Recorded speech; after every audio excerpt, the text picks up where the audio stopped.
Hello and welcome to JoyRide with your hosts, the metaphysical moms, Tiffany and Carrie.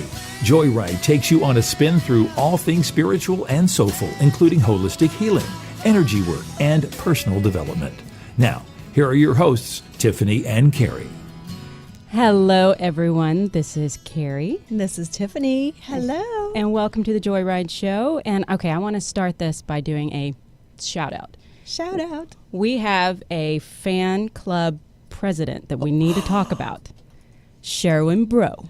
Hi, Sherwin. Nanny Bro. She's my bonus mom, and she has not missed one show. And she gives great feedback. And she is just the most amazing, supportive mom ever. So I just wanted to give her the kudos she deserves. Thank you. Yes, we do love you. All right, guys, we have a great show. We have a new friend. We do have a new friend, Miss Ashley Aliff. She's a fellow metaphysical mama. Truly, in every sense of the word, she has two babies, these itty bitties, and yet she has found time to document what started as documenting her Kundalini awakening has turned into this incredible endeavor, this website full of really kind of anything from the awakening and the different things you go through to numerology, astral travel. It just has grown and grown and grown. And what I love is that she opens this up, her website up, for people to tell their stories, answer questions. So there are all these different subtexts within this one spot. So anyway, let's welcome Miss Ashley. Hi, Ashley. Welcome to JoyRide. Hi, it's great to be here. Oh man, thank you so much. I mean, she was just game. I reached out last week and she said, "Sure, let's do this." I love that. Yes. And the universe conspired for our success. That's fantastic. And here it is. So first of all, how are you? How are you and the babies? I'm doing good. It's such an honor to be here. Oh. And when you say babies, you've got like two under two? You got a couple little bitty ones, right? Or Yeah, 18 months one's 3 and one is 1.5. You are in the thick. Whew. And you're in Illinois? Indiana, that's Indiana. right. See, you're just virtual. So I don't even know what physical place you're in. I just see your website, theawakenedstate.net. And I love your site, by the way. I just love the visuals and the sacred geometry, the colors, and how it's presented so much information on a variety of topics so clearly. So bravo to whoever does that. Yeah. I usually do all the graphic design. Oh my gosh, the graphics are incredible. They really are. You'll have to pop on just to take a look at that. It is. Your pictures are beautiful. Thank you. They're inspiring. And you're so young too.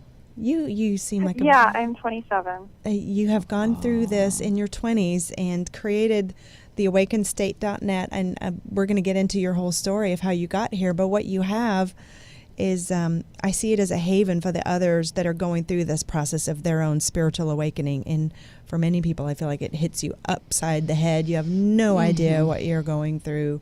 All these strange physical, mental, emotional, spiritual experiences, some paranormal, and I read on your site is dedicated to research, expression, and the experiences of others going through the process of their spiritual Kundalini awakening.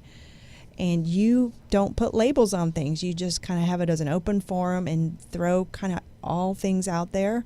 And I thank you for that, because you've given a lot of people some really important tools for understanding it and how to align with what they're going through. Well said. Well, I feel like when we add labels to it, like, we dehumanize it a lot. So it's really important to realize that, you're not special. This is very normal. It's like we don't think it's normal, but it's actually a very innate part of us. So is it normal for everybody to go through some kind of awakening, or some people just don't wake up at all in this lifetime? I believe that we all are capable of this. We're all connected. It's more so a matter of their soul contract and basically what their soul's progress needs to go through to get to a certain point. Right.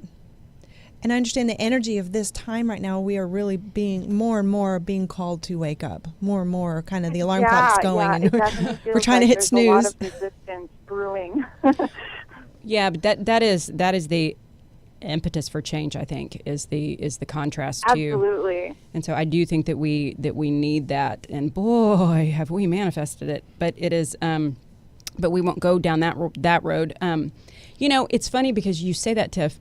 My husband, who is a very advanced soul, the people that I've spoken to tell me that he's really advanced, but he has zero interest in this. I mean, not that he isn't interested in what I'm up to, but he's like, he's not seeking it. I'm not seeking it. I said, yeah, but your father passed. Do you wonder where he is? Nope, not at all. Yeah. It's like, really, how? I mean, but he's very scientific engineer brain, which actually allows me I get to kind of, I guess, ground myself in his platform and then go fly. Yeah, because if both of you were like that, I don't know if the house would function. It probably wouldn't. Not as well, not. maybe. Yeah. Y'all are your yin and yang. Well, so tell us a bit about this. You started the process about 5 years ago? Yeah, 5 or 6 years ago. Gosh, it's such a huge story. I'll try to keep it short. Well, no, we've got time. We want to hear it. Yes, because what you've gone through is... Well, I would say it all started with love. I fell in love with a really nice guy, and we eventually ended up doing psychedelics, and I had a really bad trip. And ever since then, it was like the floodgates open. I was starting to like open up my awareness. And I began experiencing these symptoms where I would have involuntary out-of-body experiences. It was really bizarre. I would feel like I was half in my body, half out of my body. It's very hard to describe, but it was such a bizarre experience. And eventually, we ended up breaking up, and then that deeply crushed me. And I began experiencing what I call the dark night of the soul. Yes. And it's kind of where the soul literally goes through a symbolic death, because the consciousness is basically trying to be, rebuilt. Yeah. So I was so upset. I was really, you go into this almost, dark pit of despair, and, all my old issues started reappearing, self-harm and self-worth and, hating myself. And then eventually, I just started rebuilding. I began forgiving myself, and I started being happy just for being me. And eventually I went to college, and by this pure synchronicity, I found this class called Energy Wisdom, where you can learn about energy and the chakras and how thoughts are vibrations. And I met this teacher called Diane, who is a Reiki teacher, and she began telling her story of how she healed herself from throat cancer, and it just deeply spoke to me. And I just started really practicing, chakras and how energy works, and then I began experiencing these subtle changes in my awareness. And then one day, it was just absolutely amazing. I was at college, and I was studying philosophy, of course, and I looked out of the corner of my eye, and I saw this huge blue orb of light just sitting right across from me. And it blew my mind. I was just like, oh, my God, I'm seeing energy. I can't believe this is happening. And ever since that day, which was also, by the way, 11/11/11. The day you started your site. Facebook. After that day, it's just like my world just totally started shifting. And I began experiencing more symptoms, and at this point, I didn't really know what was going on, so I started researching like a crazy person, and, I was really hungry for information and trying to figure out what was wrong with me. Well, what kind of symptoms? Even on Tumblr, I found this list of symptoms of a spiritual awakening, and I'm like, oh my God, this is crazy, but I think I'm having a spiritual awakening. Yeah. And, it was, events that alter your life, seeing and feeling energy, having out-of-body experiences, having vivid dreams, and, the list just continues. But I just began experiencing all these changes, and then it just started, like magic, like the ripple. I began contacting people. I started reaching out to just totally random people. I'm like, are you experiencing this too? How can I, what is going on? I need to know Yeah. what is going on with me because I feel crazy. And then it would just, escalate. I found Facebook groups, and I met so many beautiful people. And they would share their experiences, and then I'd be like, oh my God, this is so much bigger. This is so much bigger than I thought, Other people are experiencing this too. And it's not just me. I'm not going crazy. And it was just amazing. Like, we formed Facebook groups. We called one the Star Children. And I started learning from them and building up my skills. And I made a lot of friendships. It was really amazing. But it was just interesting because all these people just kept coming to me. And, I have a friend in Bulgaria now. He's really cool. But he was also going through the awakening process. And another person, Carol, who's in Illinois, 3 hours from me. Wow. Which is crazy because, I never would have met these people before. And then what also happened is I began attracting, spiritual things. I kept finding crystals, and, crystals kept coming to me. And I kept investing in spiritual books and tarot cards. And then even crazier is, this is where the story gets really weird. I contacted my ex-boyfriend, who was the person I broke up with that triggered my awakening, and he also went through spiritual awakening. And then so we started getting back together, communicating. It was really amazing. That love came full circle. Well, no, you had to break up in order to experience this. That's so interesting. So now, did you get back together? Oh, yeah, we got back together. He's the father of my baby. Oh, I guess you did get back together. Yay! Oh, that's happy ending. Yeah. So what are some of the physical signs? What are some things that was it equilibrium, headaches? Did you actually have physical I would say sensations? the biggest one in the beginning is hypersensitivity. You have a lot of, you feel almost claustrophobic in a way to environments because you're starting to feel energy, but you don't know you're feeling energy. So you begin experiencing almost like frequencies. And so you get really hypersensitive to everything around you, and your soul almost just wants to retreat. And a lot of people experience anxiety. Anxiety is a huge one because they don't realize what's happening to them. So they begin having all these fear reactions, and the ego fights, and basically you start having heart palpitations, and this is the heart chakra opening. And you were also saying you built skills too. What were some of the skills that you have been building? I would say some of the skills were healing practices, and I learned Reiki. We did long-distance Reiki treatments. That was really cool. That is cool. I also learned tarot, by just pure intuition. I started studying it, and then it was just so easy. I'm like, why do I keep, putting this off? This is easy. And just a lot of different healing practices is what the main thing was. I learned how to do attunements. That was very interesting. Did you really? Mm-hmm. And you didn't go all the way through the instructor master course? Mm-hmm. No, actually, one of my friends, Trent Hellier, basically he went through the process over distance. It's really interesting, but you can do that as a sensitive because you're sensitive to energy. And yeah, he did everything long distance. So I was receiving the attunements while he was in Washington. Wow. It was crazy. But I learned the entire process. Well, there's no such thing as time and space, so you really can do distant healing. I've only gone through Reiki 2, so we did the distance, but it is I have to say I haven't practiced very much. But oh, that's so cool. Yeah, so what's interesting is that you're going through all this physical discomfort, anxiety, while at the same time, so I'll call that I won't say it's negative, but that's a con. But then you've got all the pros where you're actually becoming able to use that energy for healing and understanding and calming. So they're kind of happening simultaneously.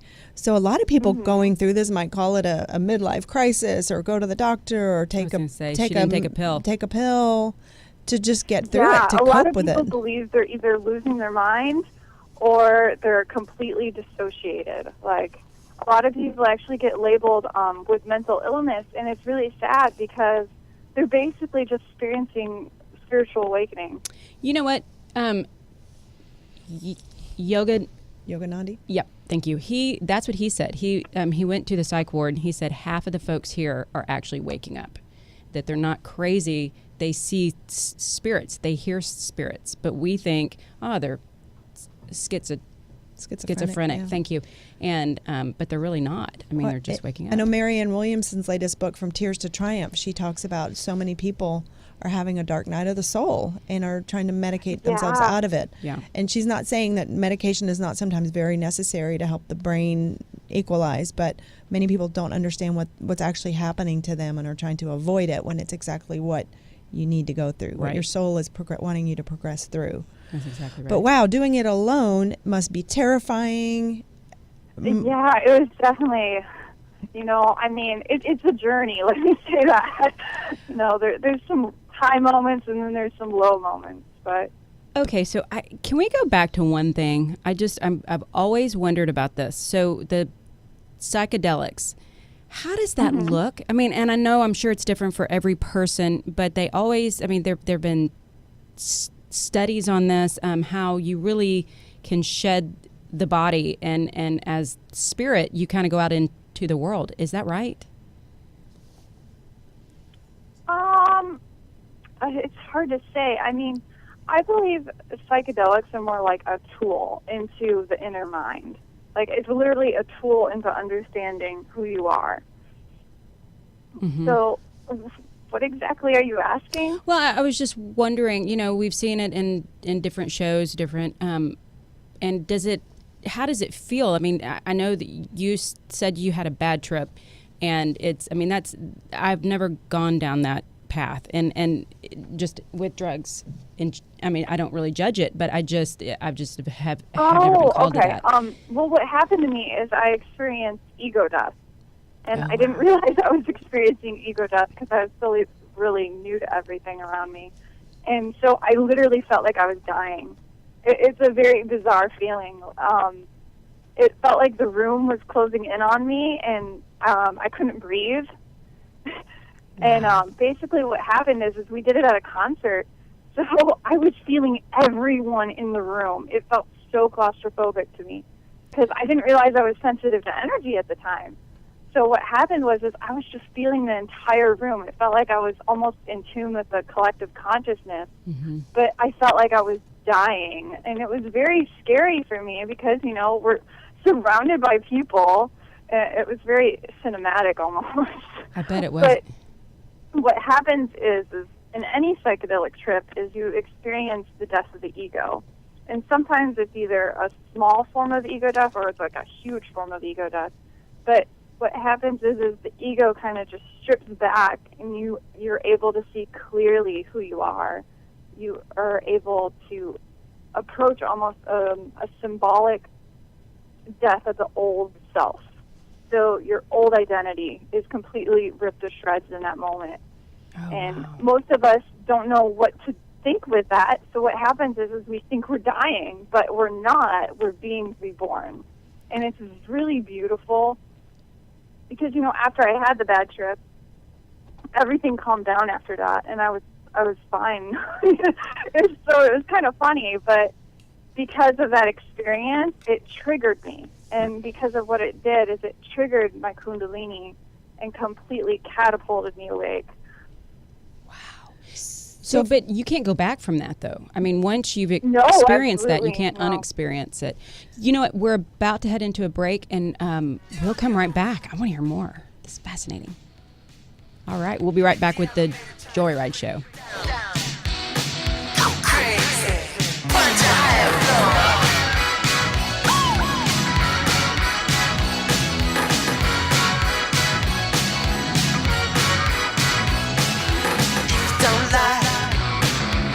You're living in. Take a look around. At least you got.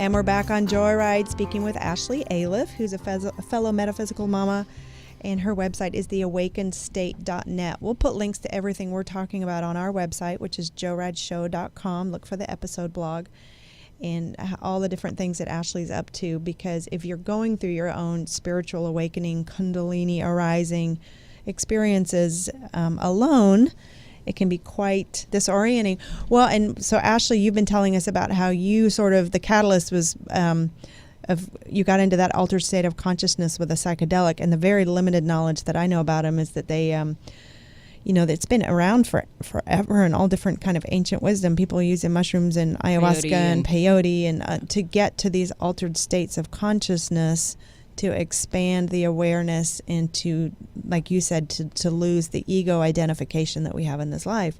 And then all of the benefits, once you get on the other side of that ego death, all the benefits that are there. But many of the ancient traditions are recommending doing it with a mentor, with an experienced guide, not sort of a recreational investigation, and not knowing, because some psyches can't handle that intensity.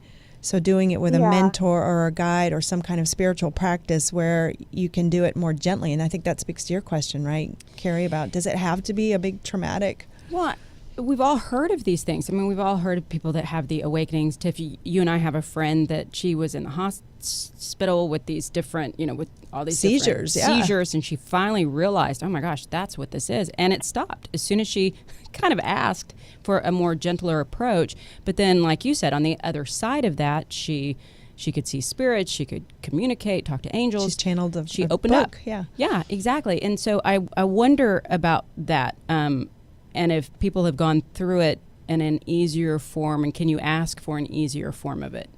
What do you think about that, Miss Ashley? I think it really depends on the individual. It doesn't necessarily have to be so hard. There's a lot of people I know and who've come to me on the blog. They're like, well, I've been awakened since birth. I don't know what you're talking about with this specific date, because I just feel I've been awakened forever. And some people are like that. It's just come in it's almost awake, like a cosmic choice. Like, I feel like maybe I had some agreement in a past life where I needed to have like some alcheminal experience to wake me up. Yeah. Or, it could be different for every individual. I also feel that a lot of that comes back to our childhood upbringing and those beliefs that we carry, because mine was all about ridding fear. That was a huge part of what I went through, because as a child, I was afraid of everything. So being able to approach fear with faith really kind of just catapulted me into a whole new territory. So you grew up fearing fear, and now you've developed a different relationship with it. Is that what I'm understanding you saying? Yeah, definitely. Yeah, because I was able to witness ego death.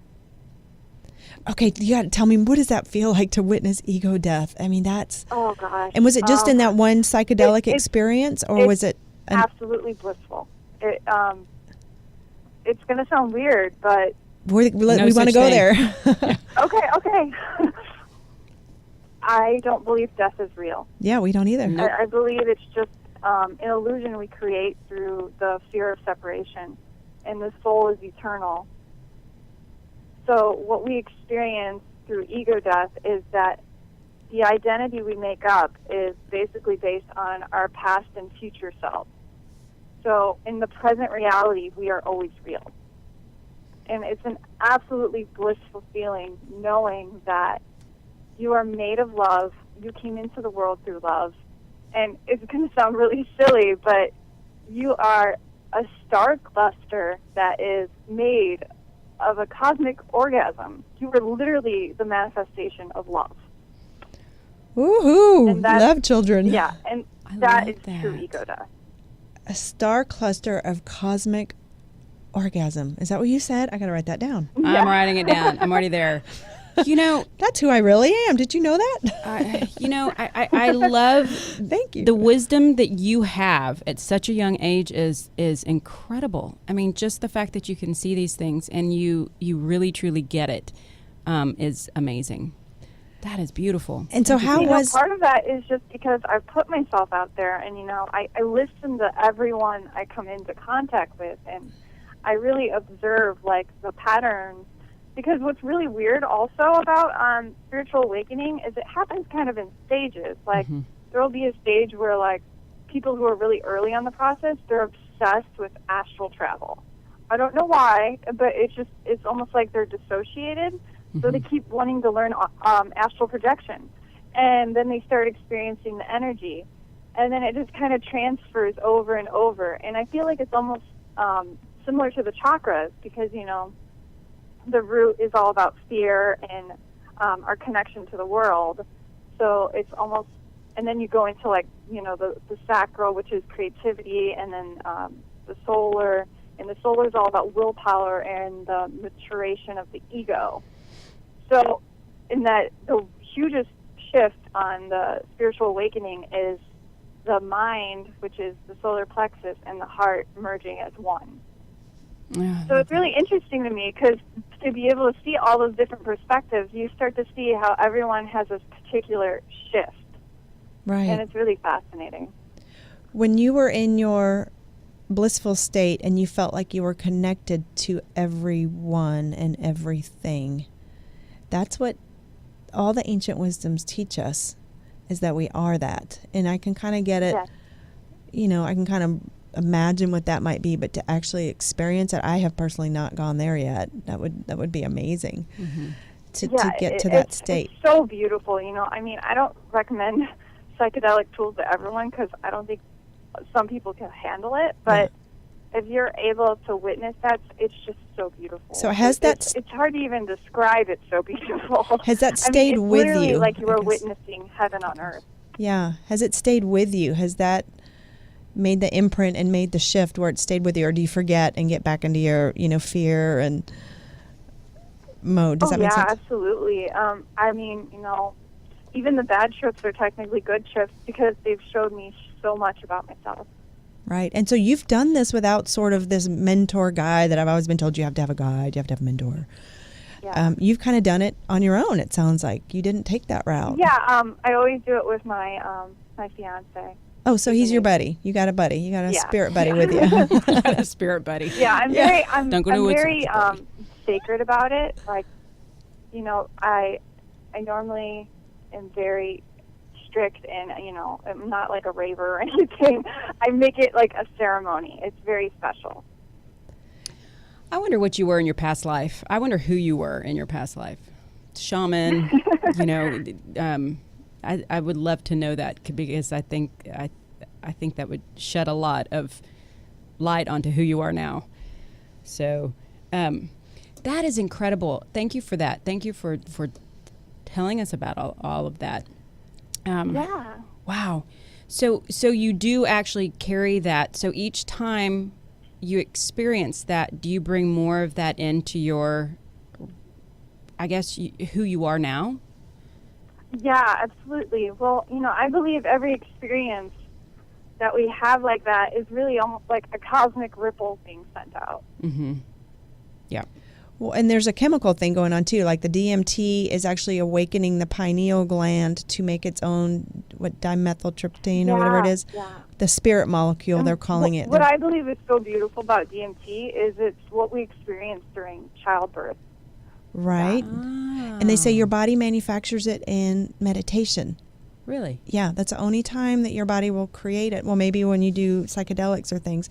I heard you have it's called psychonautics on your website, and I had to look that up, and it was Sailor of the Soul, where you get in psychonauts.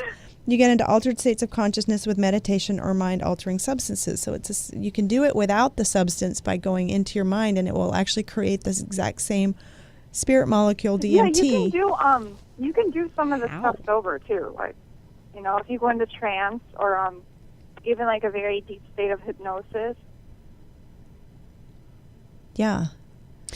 I didn't know any of this. I'm silent. It's not just all about, the tools. It's, the most important thing I've learned is you are your teacher. You don't need a mentor. The mentor is just the tool. Yeah. And regardless of whatever you do, you are the strongest teacher.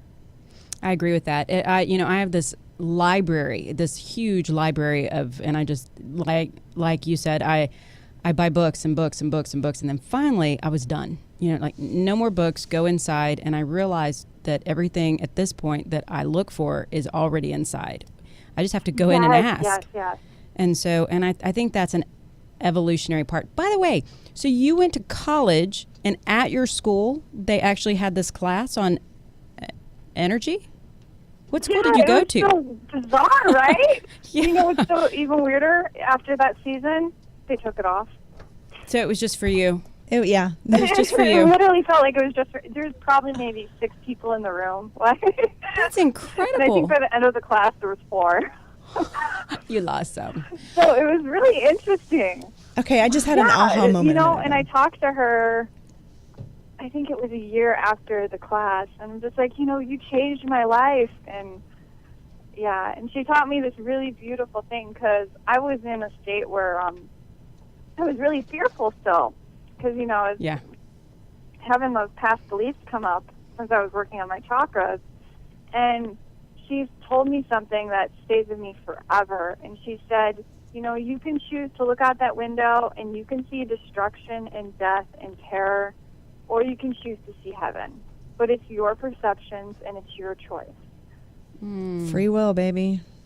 Law of attraction, and too. It's just, every time someone comes to me and they're like, but what about the world right now? What about this? And I'm like, you have a choice. You can choose to feed the fear and feed the problem, or you can start being the solution and being the change. And that is what I really strive on teaching, because so many of us, especially right now, are like flailing in chaos with all this fear energy. Yeah. And we need to learn that it's an illusion. It is totally an illusion. Well, it's a control. And the only way we can start moving beyond that illusion is if we decide through faith and by living in love. Which is not living in ego. I mean, it is literally getting out of, to me, that's getting out of the head, the fear, the ego. So you literally have to go through that ego death to be able to even access that place of love. And it exists in everyone, but we just don't know it because we're so attached to the ego. It's true. But now, at the same time, the ego isn't necessarily bad, because what happens with the ego is it's basically a teacher. And your resistance is teaching you. Yeah. Because your resistance is basically a stepping stone. Well, okay, so that brings me to the next step. Or I actually wrote that down. So if you want to awaken and you want to really kind of come into who you really are, it doesn't have to be earth-shattering, people falling out of your life, because I've always thought that it meant you lost your job, you break up with your spouse, however that looks, where your life just crumbles apart and then you rebuild it. And that seems to be a theme, or an illness or a loss of a loved one, and which kind of catapults you into this search mode, the seek mode, which then you start to discover. But let's just say you want to go through this and you want to do it in a very gentle way, in a kind way that doesn't really turn your apple cart upside down. And yes, I know that's very controlling, and I'm trying to set the standard. Tiffany's looking at me like, But is there a way that you can do it with the least amount of resistance? Or did I just answer my question? I think I did. I think it really depends, I mean, some people who go seeking for the awakening and they do Kundalini yoga, or they do Kundalini practices like Kundalini meditations and stuff like that. I think that it completely goes at a way slower pace than say, psychedelics, or even just a traumatic experience that pops you awake. It's really difficult to say, because I think it's different for each individual. Right. Sure. I've heard so many stories, different ways people wake up, and they're all different. It's really amazing, honestly. I sort of thought that it was one of these things that you felt it started at the base of your spine, it blew up your spine and blew the top off of your head, and all of a sudden you could see, and you could see spirits, you could do all of these things, and it's like, oh, I want that, and then I thought, oh wait, I don't know that I really want that, but it's not really like that at all, though. It's more like a process. What like I said, mine catapulted me into seeing energy and all that, and it almost like created this ripple where, you know, I started looking and investigating into energy and spirituality, and I started finding the groups, and it became like this almost like search. Mm-hmm. Whereas like some people, it's very subtle. Like, you know, I would imagine if someone did yoga a lot, that could even happen because they're doing that meditative releasing process. Because it's really about letting go. Mm-hmm. Like, that's the core root of awakening, is it's about letting go of your past identity. Well, in that vein, you do tend to move on from relationships that don't serve you. Yes, exactly. Yeah. A big core root of that is forgiveness.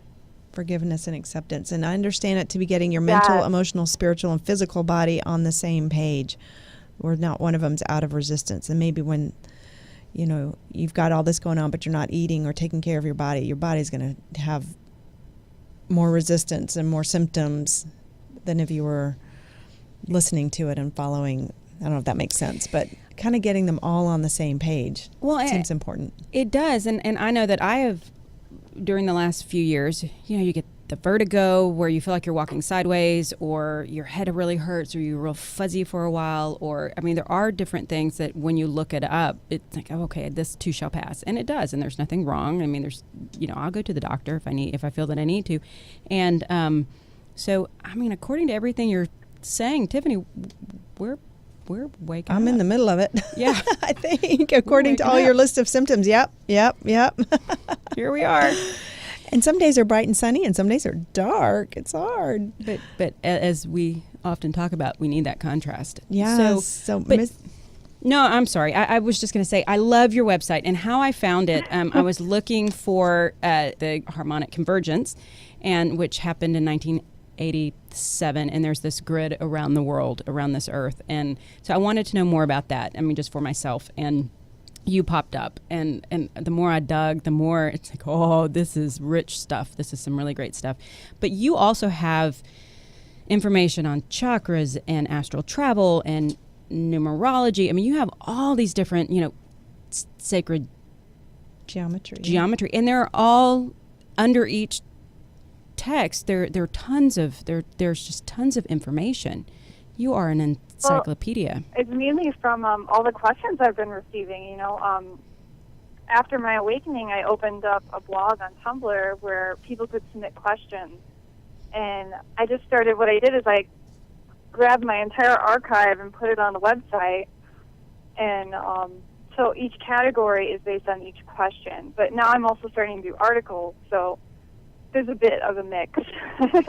Yeah, so if you go to theawakenedstate.net, you do literally have a spiritual library on there on all of these different, so you just plug in your symptom, or what's, like you said, some people are very into astral travel. You stick your toe in that water and play with it and mingle with other people and read articles all about that. And yeah, thank you for putting that all together. That's a huge labor of love, especially with... I also do have a Facebook group, too. Yeah? It's the Awakened State Soul Tribe. The Awakened State there's the tribe Soul again. Tribe. I love that. They're a lovely bunch of people. Shout out. You can come there and share your questions. And Now, I also understand, and we're going to take a short break here in just a minute, but you're putting together an e-course will be available on your website. So you're beginning to actually teach. It sounds like teach people. Yes, I'm finally reaching the stages where I want to start putting all my research together into like a school. Oh, that's wonderful. Okay, well, we are going to take a very short break here on JoyRide, and we get back, I want to hear more about that with Ashley Aliff, fellow metaphysical mama with theawakenedstate.net.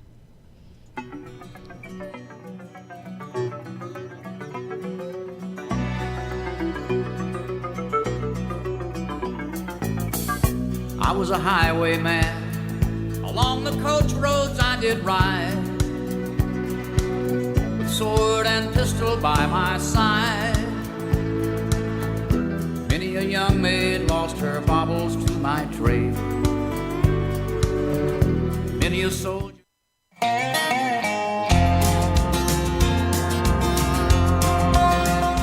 And we're back with Ashley Aliff from theawakenedstate.net, and you've gone through your own Kundalini awakening. You created this blog and website as you went through it and now collected all this information, and you want to compile it into your own teachings. Can you tell us more about that? Oh, yeah. I'm starting to build an e-course. It's called The Awakening Path. It's mainly about how our subconscious mind is influencing the world around us and how our mindsets we use in our daily life are either hindering us or empowering us. Because what I've learned on The Awakening, just my experiences in general, is that if you start doing all this soul work, it's basically so you are creating manifestations. And what's happening is basically you're going through all this healing work so you can start learning to awaken your life purpose as a co-creator of reality. Okay, So my awaken your e-course life. is about focusing on defeating the resistance and understanding it, that and learning that it's basically a teacher that is not to be ignored but questioned. We need to start learning to question our egos and why we have this resistance and how does it create our reality right now, and why do we suffer this way? Why do we let our ego kind of rule the ship, basically? Why do we let our ego rule the ship? Because it's what we're taught. We are taught that if you do X, Y, and Z, you'll end up here. And we are taught that. Exactly. It's about our conditioned patterns. That's exactly right. And some people don't come in with that, but many of us do. I think most of us do. And I think, I was just writing about this. I wrote about this last night, that you go to, you do well in school, you go to college, you either get a job or you do advanced degrees, and the whole reason is so that you can have the nice house, the nice car. Or maybe that was the way I was raised, and then you will be happy. But it's all about programming and what is nice and what is it that we seek. We seek what other people want, right? The guy that gets the hottest girl is the guy that's really popular, and he's the lucky one that everybody looks up to, and that's not true. And I think what this path does is it realigns you to find who you really are. You look inside instead of out.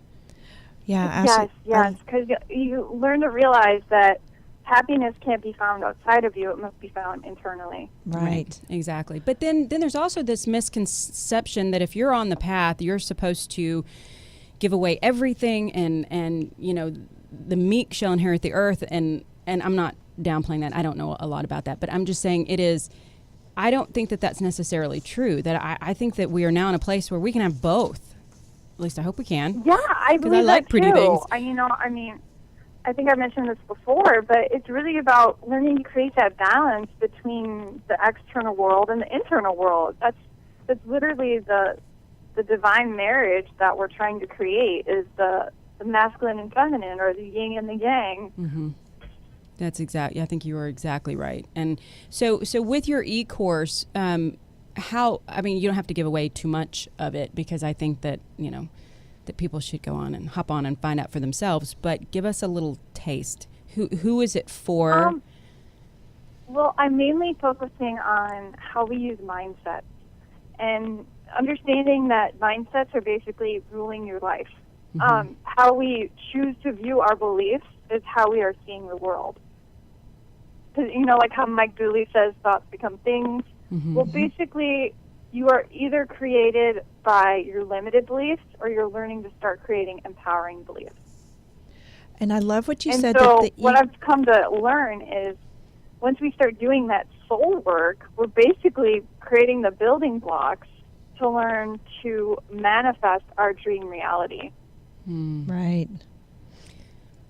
I love that. We have a friend of ours Kira, that is, she went through one phase where she looked at everything she thought, everything she could realize she was thinking, she would write down. It's like, do I believe that or do I not believe that? Which I think takes incredible discipline.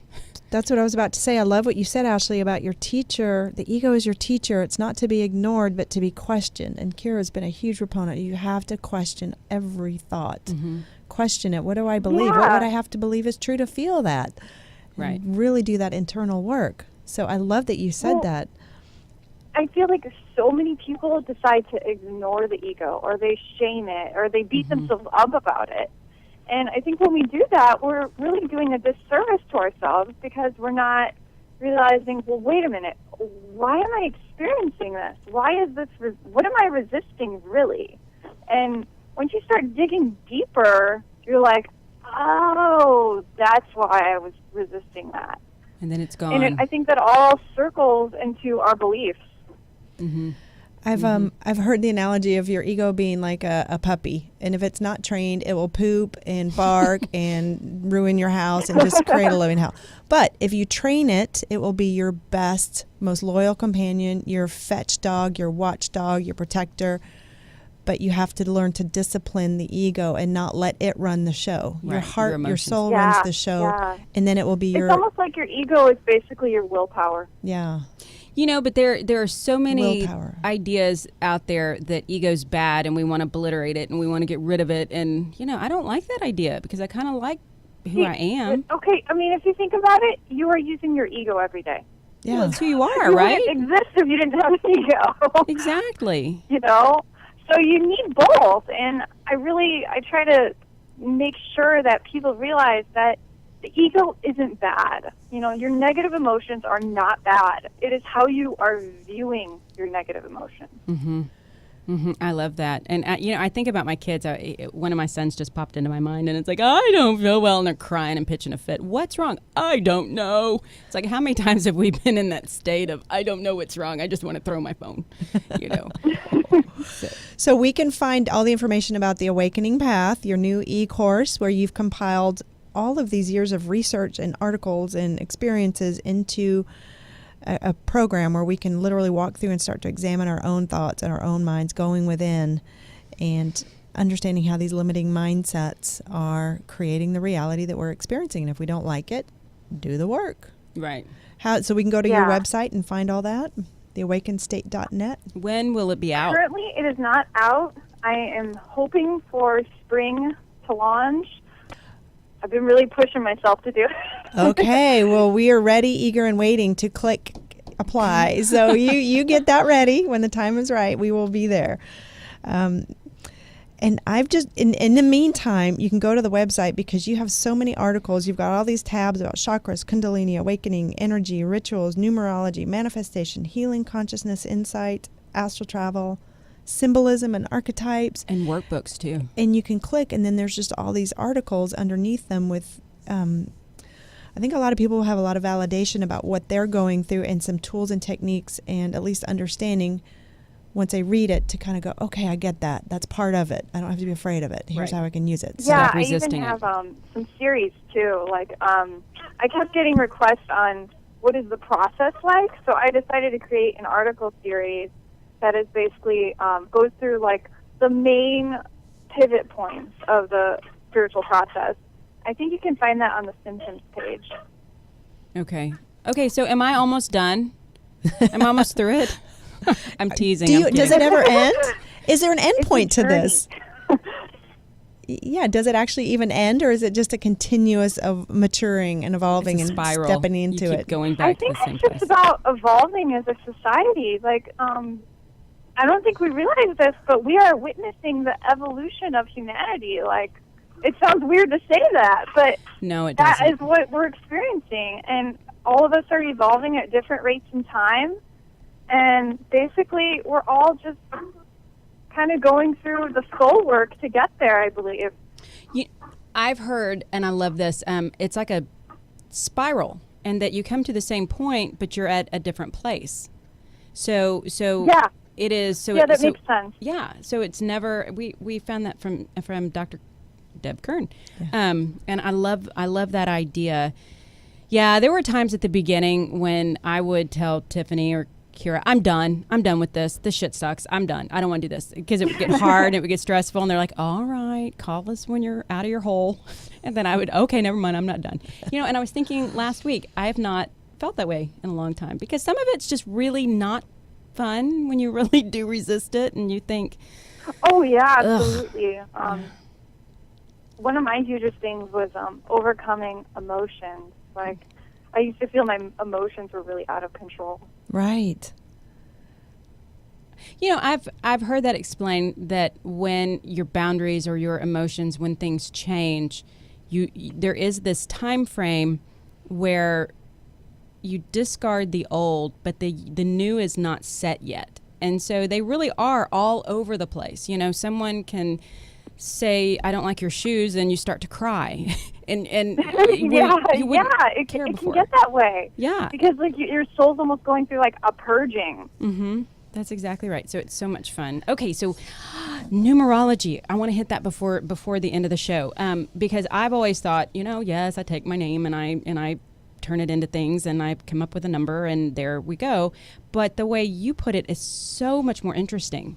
That they're DNA codes that are triggered and I mean, it's just beautiful. Can you tell us a little more about that? Because I will botch it if I try. Yeah, for sure. Well, this all started when I was working at crystallinks.com, and she has this huge archive, and she has stuff on numerology, and I'm just like, oh my gosh, this makes so much more sense to me. Because, you know, a lot of times you see numerology codes, and they're just like, oh, that's angel numbers, and, you know, it just means you're on the path. And I'm like, well, we're always on the path. Right, exactly. So 11, I started 11. digging deeper, and I ended up finding Crystal Links, and she attributes numerology to culture and how each number is kind of significant towards the collective unconscious. So, say that simply, basically like how each number is influenced in our world. Like 2 is obviously a duality. You know, 3 could symbolize the physical world because it's the 3rd dimension. And the 4th is time because it's the 4th dimension. And so 5D would be, you know, 555 would be 5D. And these just started piling up, and what I've come to experience is what happens is we experience these numerology codes because they are a subconscious trigger. And Carl Jung has studied this a lot, and he talks about it in Man and His Symbols, I believe. But basically, we experience these numerological codes because we are triggering our mind awake. Okay. And so how I can always spot when someone's starting to wake up, they're like, I keep seeing these numbers, and I'm like, yeah, you're on the path to awakening. Welcome. Because what happens is you just start seeing them, and then the more you start watching that synchronicity, it builds, and it starts snowballing into your reality to the point where you're like, okay, something's going on here because I keep seeing these numbers, and now I'm seeing deja vu patterns. And this happens because the higher self is trying to get your attention. And it's literally trying to unlock those codes so you can start remembering. And there's even documented studies on this, but subconscious triggers basically trigger our memories. They trigger the long-term memory into acknowledgement. So if you were to think of like your soul blueprint, basically you're like accessing your soul blueprint every time you associate with the numerology. Oh, what an interesting way to think of it. I just looked at the clock a second ago, and it was 11:11. So, see, and often it's my birthday, 10:28. Every time I look, I'm like, yeah, Amy. that's also usually a way for the higher self to communicate to us. Like they're trying to get your attention. I feel like it's a little wink. It is a little wink. Well, you yeah, know, it is. Our and first, I feel like a lot of people are like, well, what does it mean? What should I do? And I'm like, well, say think thank about you. You tell what me. are your thoughts during that moment? What is Spirit trying to show you? What do you need to see in this moment? Because usually it happens when we have either like a significant shift or something big is going to change. Like I have this weird one called 121, and it just started appearing for me. And it always comes up when I'm ready to embark on a big shift, like a big change.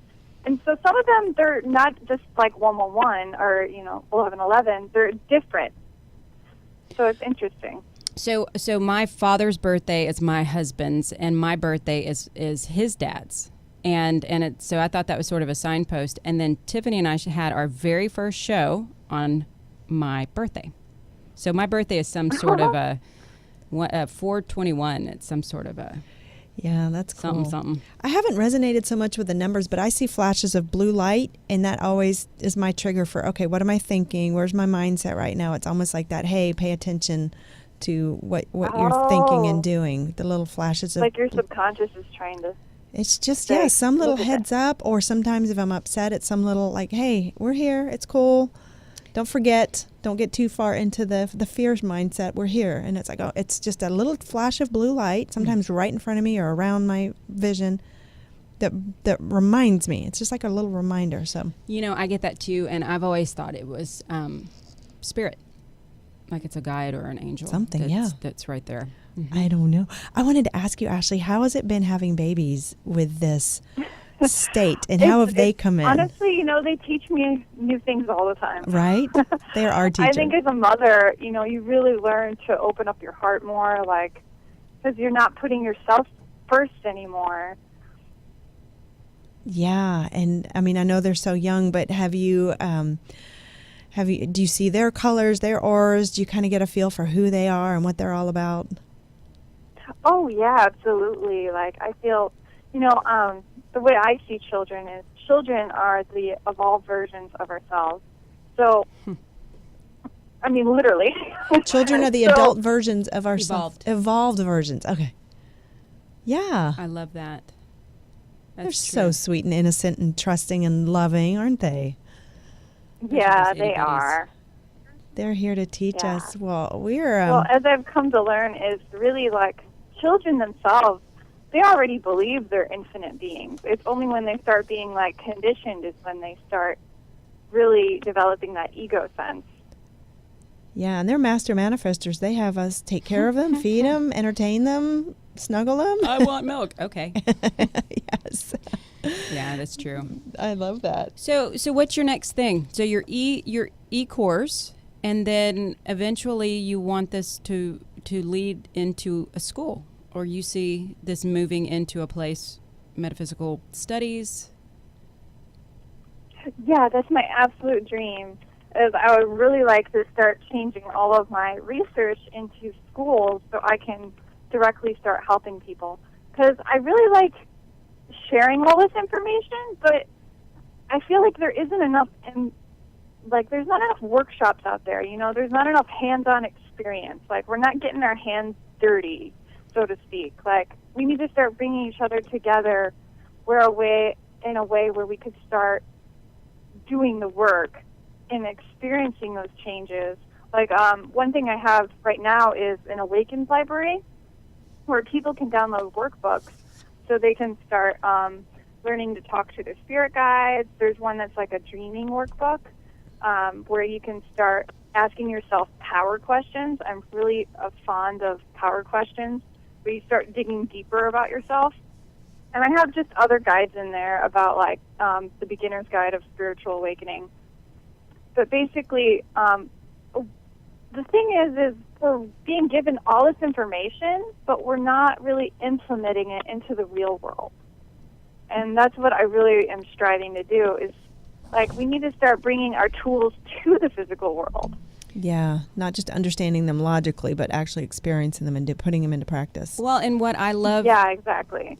What I hear you saying is that it's not, hey, do what I do. It's let me ask you the questions so that you can figure it out for yourself. Yes. I think that's incredible. Well, and that's the best teacher too, right? Well, yeah, you're going inside. Yeah. And you're a wealth of information, and we are so excited to know you and to introduce our Joy Tribe to you. And for anybody this is happy to be here. Resonating with, where her website is theawakenedstate.net. And as we've been talking about, there's just so many places to dip your toe in and start relating to other people and other experiences to make your own journey, hopefully, that much easier. Right, exactly. Yeah, and we want to hear from you guys. We want to hear where you are in your journey, what questions you have, and we'll put the links to everything on JoyRideShow.com so that you can connect with Ashley personally, if that sounds good. Oh, I love that. And I can't wait to see where you are in 10 years. I know, This is where you are at 27. This is exciting. Thank you for doing what you do. Yes, thank you so much. And thank you for joining us on the show. So we will see you soon. And come visit us at JoyRideShow.com. Absolutely. Have a great week, everyone. Bye, guys. Bye-bye. I see them blue for me and you, and I think to myself, what a wonderful world. This is Radio Brave. Keep listening. It gets even better. Now let's do it up. Radio Brave.